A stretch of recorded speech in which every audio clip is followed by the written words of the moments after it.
मला सांगितलं पाहिजे की राज्य सरकारने अनेक चांगल्या योजना या ठिकाणी आता घोषित केल्या आहेत.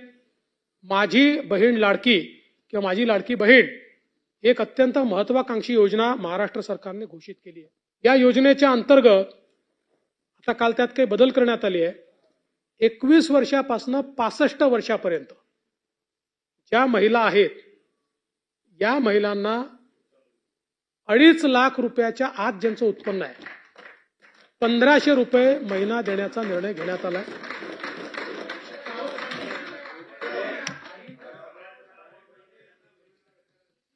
यामध्ये 5 एकराची जी अट टाकली होती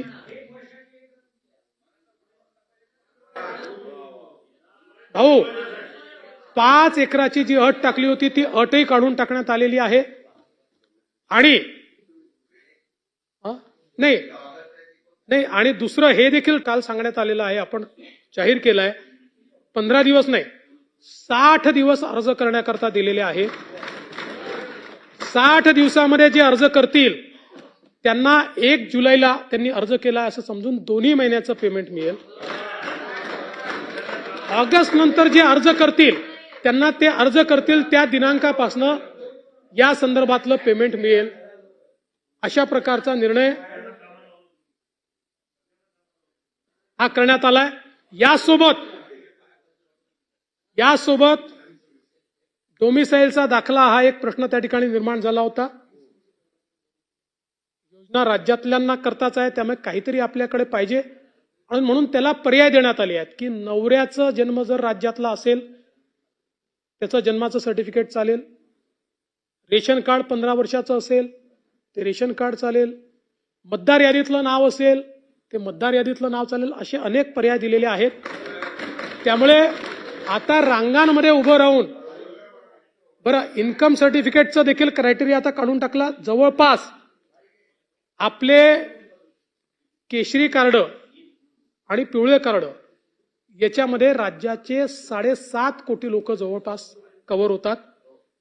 त्यांच्याकरता आता इन्कम सर्टिफिकेटची अट काढून टाकण्यात आली. त्यांच्याकडे जे रेशन कार्ड आहे त्यांना त्या रेशन कार्डावरच ही योजना या ठिकाणी मिळणार आहे. निश्चितपणे मी या माध्यमातनं आमच्या सर्व भगिनींना विनंती करतो, कोणीही एजंटच्या नादी लागू नका. कोणी जर एजंट येत असेल तर तक्रार करा. अमरावतीमध्ये एका सरकारी कर्मचाऱ्यांनी गडबड करण्याचा प्रयत्न केला. काल त्याला नोकरीतनं काढून टाकलं, सस्पेंड केलं आणि त्याला बडतर्फ देखील करण्याचा विचार राज्य सरकार करत आहे.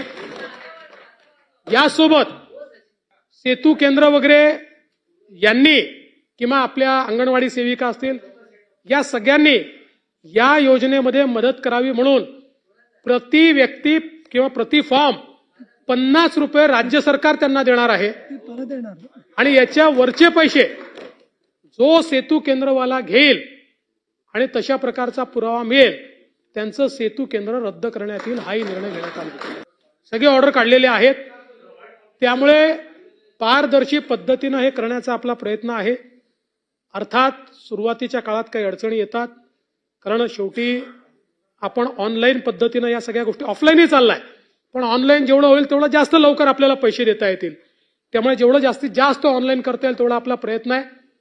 आता हे खरं आहे की एकाच दिवशी खूप लोक तुटून पडतात त्याच्यावर किंवा खूप सेतू केंद्रवाले एका वेळी जेव्हा लॉग इन करतात तर सुरुवातीच्या काळामध्ये काही काळ आपल्याला ते सर्व्हर स्लो झालाय वगैरे असं पाहायला मिळतं. आता त्याही अडचणी काढल्या.